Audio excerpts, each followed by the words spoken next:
leash.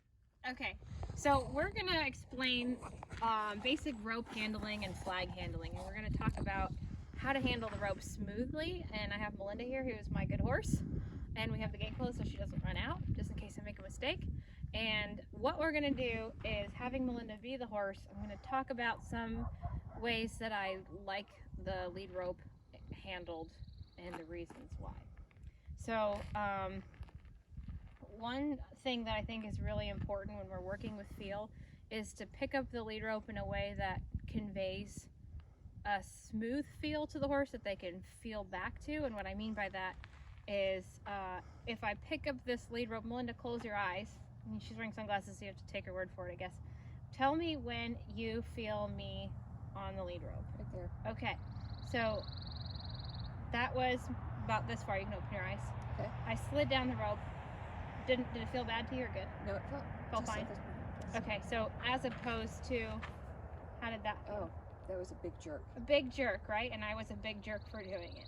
So the difference between those two feels is significant, because I started out in the second one with a big wobble that didn't mean anything, and then you kind of braced up when you felt it, and I would have to pull you to have you go out. So go ahead and close your eyes again. I'm going to move this out of the way.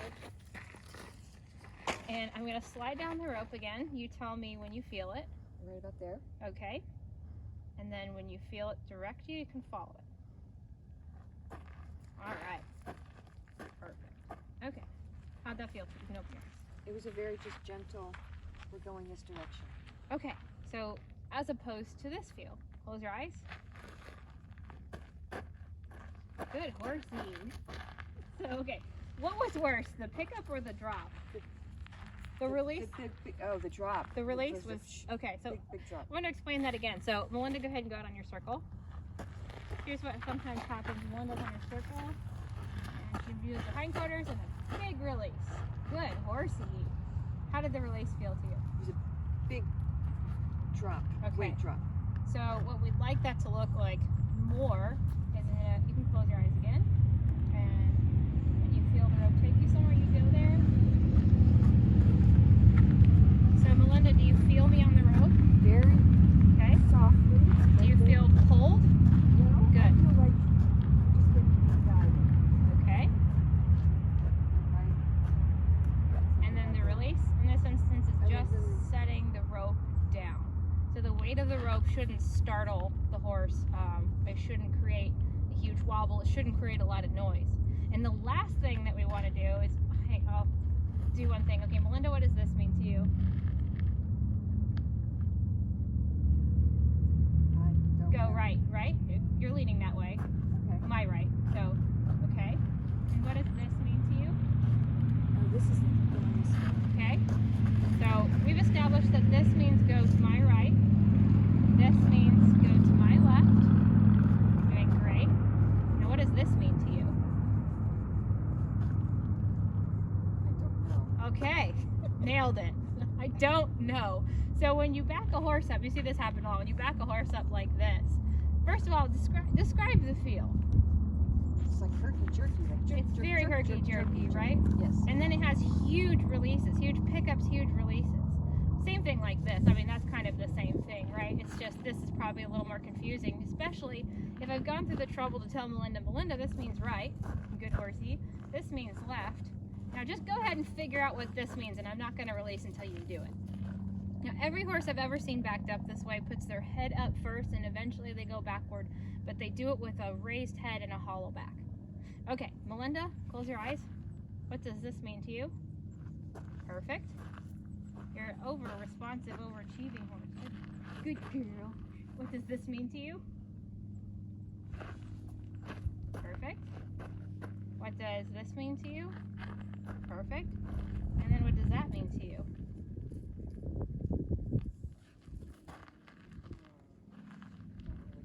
Oh, there we go. Okay, that's all right. We'll do it again. What does this mean to you? Good. Perfect. What does that mean to you? Perfect. So first you weren't really sure what it meant, right? It didn't amplify the pressure. Did you get scared? No. Good. Did you get worried? Did you get braced? No. Just took you a second, and when I adjusted the positioning to help you find it, and once you found it, you're like, oh, okay. So you can keep your eyes open, but here's forward as opposed to this, which is a huge brace, right? And that created a backward feel before she went forward, so we don't want that. So here's forward, it's just a feel that Melinda and I are connected by. Here's backward. Because I've already explained to Melinda that I want her to follow the feel of this lead rope. It's taking her over here. It's taking her over there. It's taking her forward. And it's taking her backward. So if I were at any point in that, so like say I've got Melinda going, I'm just kind of trust, you can keep your eyes open now. Kind of trusting my feel a little bit. I'm going to change directions, some time with her feet.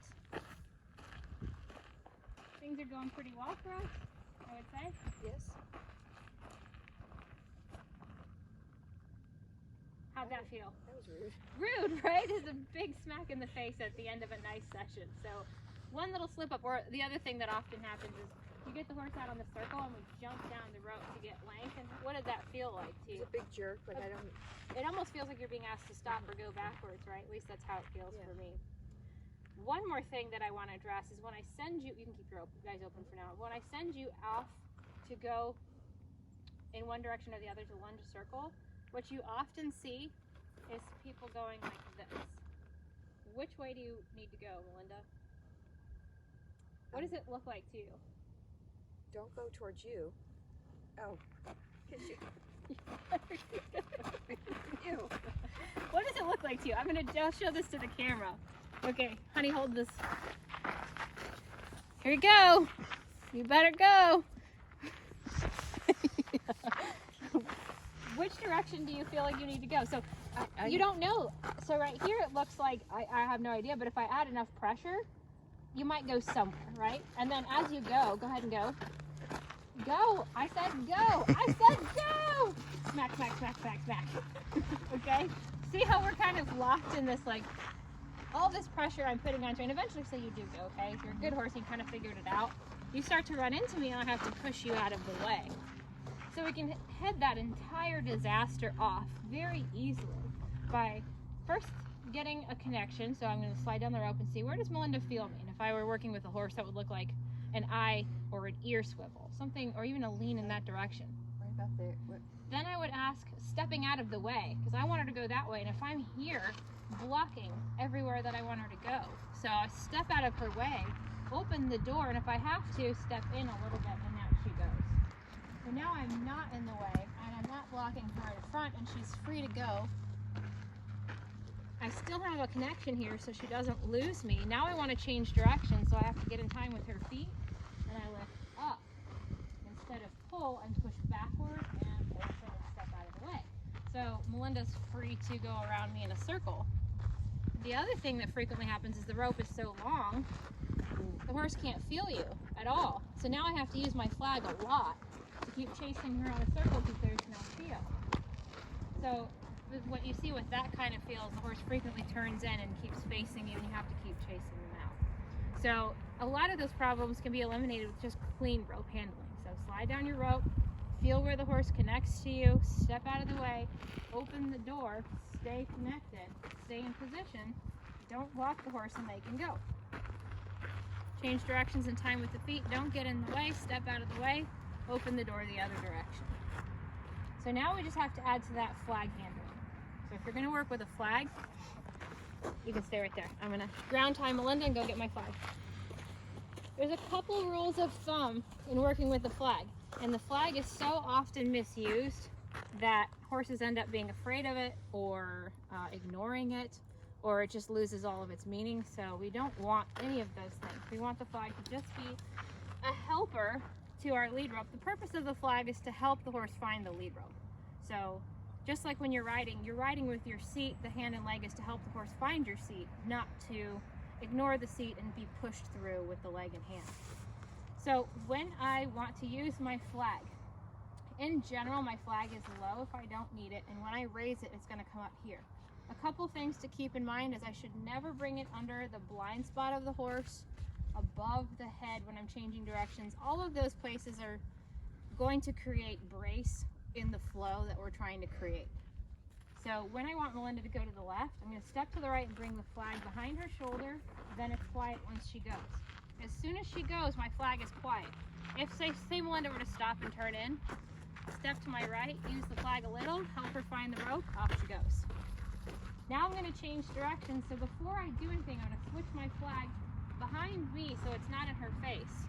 I'm going to disengage her hindquarters, over here with my flag, help her find the lead rope. So I'm doing as little with the flag as I can help doing. If she's not going, I might step a little here, help a little with the flag. As soon as she responds, it's quiet again.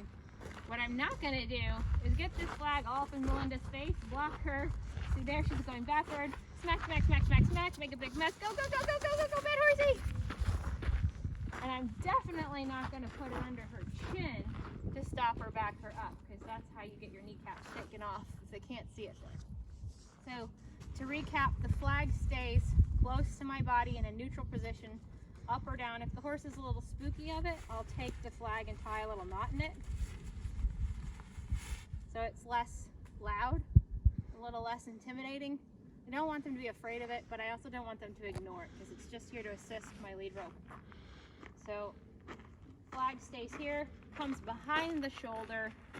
When I go to change directions, I switch hands, switch with the flag and the rope, step in the other direction, bring the flag in. Everything should be done smoothly. All right, Melinda. And then it's nice to end on a back up. And then I drop the rope smoothly and I keep the flag on my side of the world and I don't whip it around at Melinda. Thanks for being a good horse, Melinda. Yay!